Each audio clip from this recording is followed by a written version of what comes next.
Bonjour à toutes et à tous, c'est Paul Dameux pour vous présenter aujourd'hui un nouveau sabbat en sucette. Et donc là, dans le cas présent, je me suis demandé pourquoi est-ce que la pomme, plus que le trognon, ouais, enfin, la pomme et son trognon pouvaient avoir cette forme si particulière. Donc, et particulièrement le trognon tout de même. Parce que, faut dire,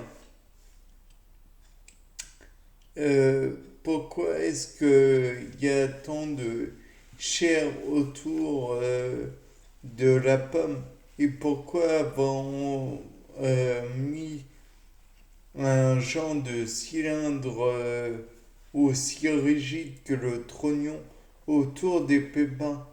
Ceux-ci n'ont pas la capacité de faire exploser la pomme, du moins c'est ce que je pense. Mais si on réfléchit bien, peut-être que ça peut avoir un lien avec un canon tout de même. C'est étrange, je sais, puisque la pomme ne contient pas de poudre à canon et donc par voie de conséquence ne peut pas exploser. Néanmoins, si on réfléchit bien,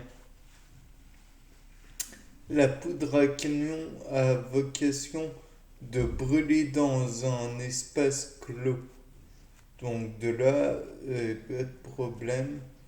Difficulté à extraire le gaz.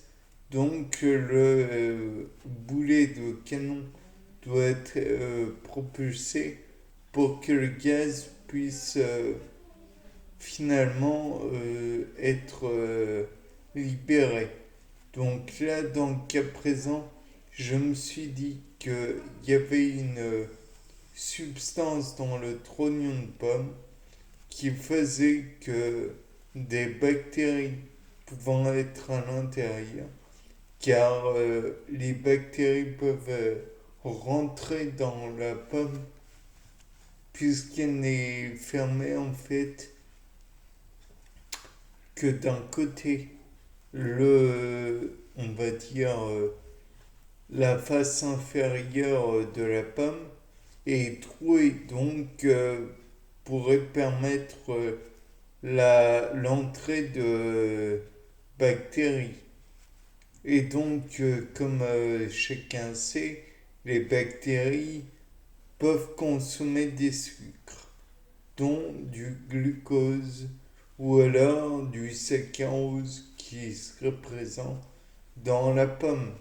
Et la pomme, par voie de conséquence, pourrait servir elle-même en fait de simple réceptacle.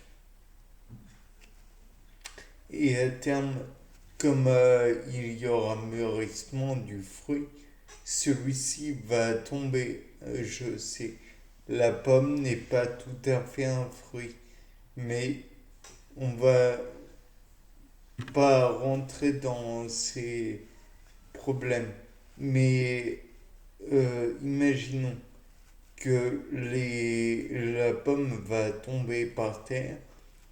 Il va y avoir mûrissement, il va y avoir donc formation de beaucoup de sucre euh, qui vont être consommés par les bactéries. Les bactéries vont soit expulser petit à petit les pépins, soit décomposer petit à petit toujours l'enveloppe de la pomme et tout ce qui pourrait être autour et même le trognon en lui-même afin de libérer les pépins. Ceux-ci vont donc se retrouver sur le sol,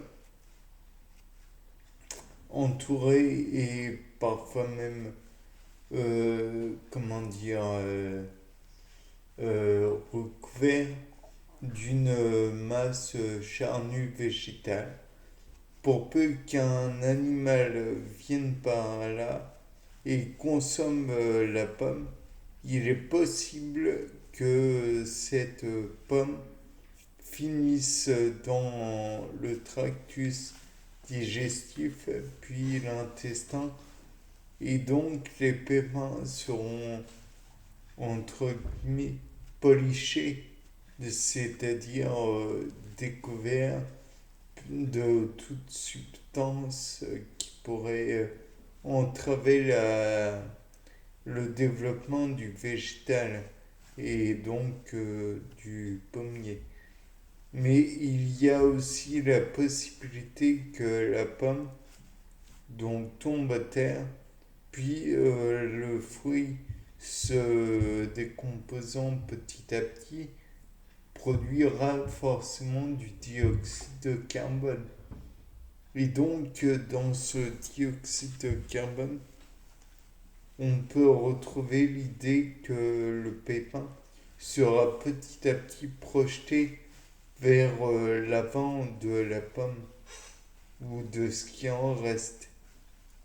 Ou alors, il est possible aussi que la pomme ne se décompose et laisse libre, enfin, laisse le pépin lui-même à l'air libre. Dans ce cas, on pourra dire que malheureusement, il est à nu vis-à-vis de tous les prédateurs. Et donc, en conséquence, il pourrait éventuellement ne servir à rien du tout. Ou alors, il est consommé par un animal qui le gobe tout cru et qui n'en fait rien de plus. Mais tout cela est à envisager avec des pincettes, car la pomme, naturellement, euh, fait expulser facilement, plus facilement les déchets, et comme les fesses, dû à une forte teneur en fibres, et donc par votre conséquence, la pomme pourrait produire son propre terreau après la digestion naturellement. Et cela dans le cas naturellement des animaux en règle générale qui vivent sur Terre. Bien, c'était pas le temps pour un nouveau sapin en sucette. Au revoir.